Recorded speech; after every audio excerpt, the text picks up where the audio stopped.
Before we get into it, a huge thank you to everyone who subscribed based on my Panasonic G9 Mark II video and for all the other videos on the channel. I really appreciate it. This is going to be a follow-up video talking about the autofocus performance of the G9 Mark II with a selection of different lenses from Panasonic. These will all be native lenses. Some of them I own, a couple of them are on loan from Panasonic. So a huge thanks for the 35-100 and the 15mm f1.7 prime. Now it is so windy, I've weighted my tripod down today, but I'm still concerned because last time it was this windy, I snapped the selfie screen off. Well, the wind did. It wasn't good. Anyway, we're gonna get into this test and I'll do some voiceover talking about the results in real time so you can get a good sense of how they all perform.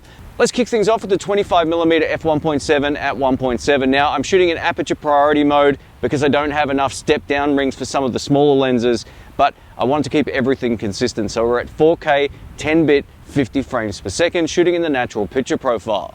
This is the 25mm f1.7 at 1.7. As you can see, it detects my face the closer I get to the camera, and as I'm further away, it switches to body tracking.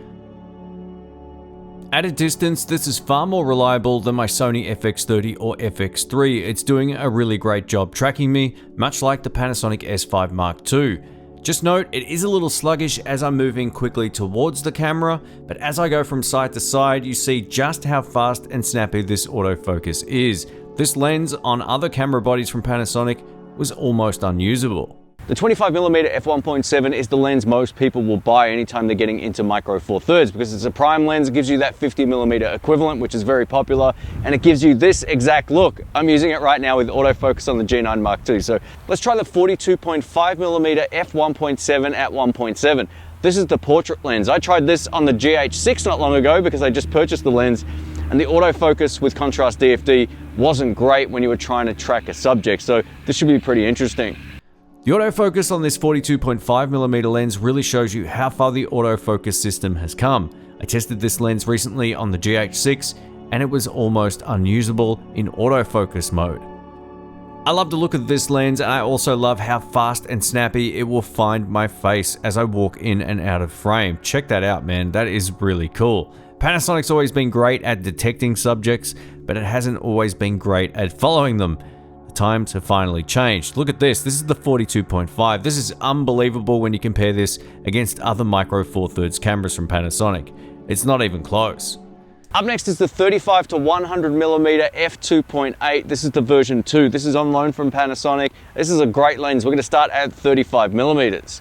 At 35mm on the 35-100, I was pleasantly surprised by just how well the autofocus worked. Again, it's a step up over any other camera system from their lineup.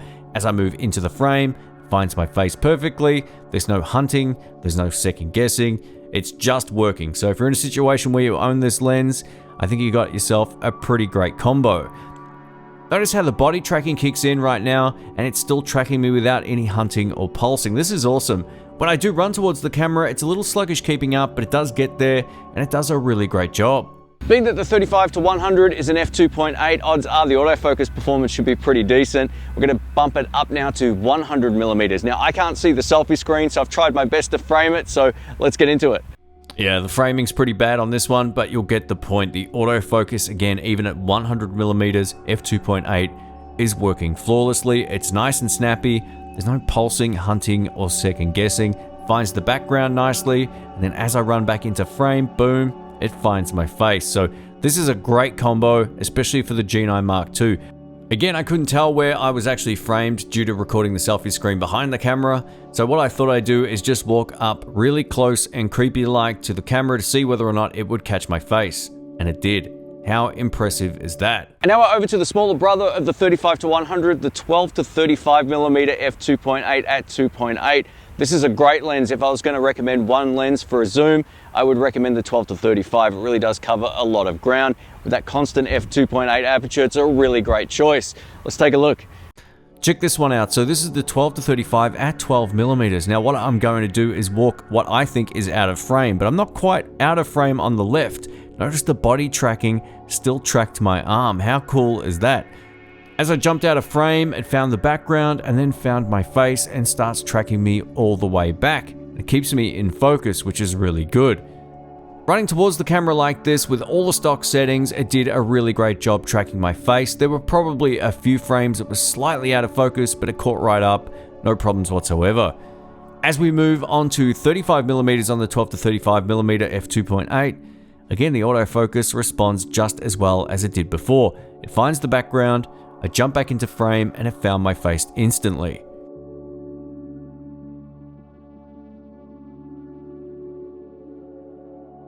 This autofocus performance is fantastic, and it's tracking me all the way back thanks to that body tracking.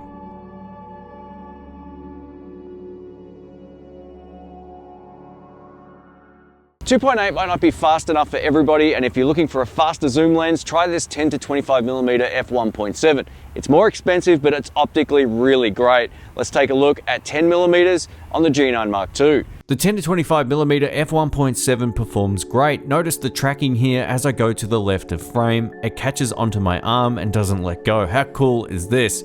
Now as I bolt out of frame to the right hand side, it catches the background, I jump back in, and it found my face. Again, this performed very similarly to that of the f2.8 12 to 35. So if you've got this lens with the G9 Mark II, you're going to get exceptional autofocus performance. While you can adjust the speed and sensitivity, this is all stock, and I love the look of this lens, and it really has a premium vibe about it. Once I changed the focal length to 25mm on this lens, there were a few frames that it definitely missed focus. Again, these are the stock settings, so you might want to turn up the speed, but it's definitely worth pointing out that some lenses do perform better than others in all of these tests. Jumping in from the side of frame, the focus pull is almost instantaneous. That's very impressive. Now I'm going to do one last run test, and you will notice some frames that are out of focus, but it catches up nice and quickly. If you don't notice it, then this is going to work perfect for you. For this lens, I'd probably recommend just turning up the speed plus 1 or 2. And lastly, we're over to the Panasonic Leica 15mm f1.7. I've owned this lens twice, and I've sold it twice. If it works well with the G9 Mark II, I'm buying it again. Let's take a look. Sadly, this lens I would have a hard time recommending even on the G9 Mark II. Not only is the autofocus much slower as I'm walking towards the camera, notice how jerky the background is when I jump out of frame. Watch that last part again and you'll know exactly what I'm talking about. So this is slow. Even if I'm up close and I take a step backwards or forward, it's still having a hard time keeping up. So it doesn't do very well on this run test. Here we go. Have a look at the background here. Not good. All right, if this video is helpful so far, subscribe, click the bell, leave a thumbs up. It all helps the channel. Thank you so much. I think the biggest takeaway from this test is that the G9 Mark II will take all of your old lenses and drastically improve the autofocus performance, thanks to that new phase hybrid autofocus or phase detection autofocus. Same thing. Anyway, let's talk about the GH6 with all of these lenses. There's a few that would really struggle. The 25mm in particular, the 15mm f1.7, and the 42.5. This 42.5 was completely unusable on the GH6 for walk and talk shots. It just would always lose me. It would second guess itself.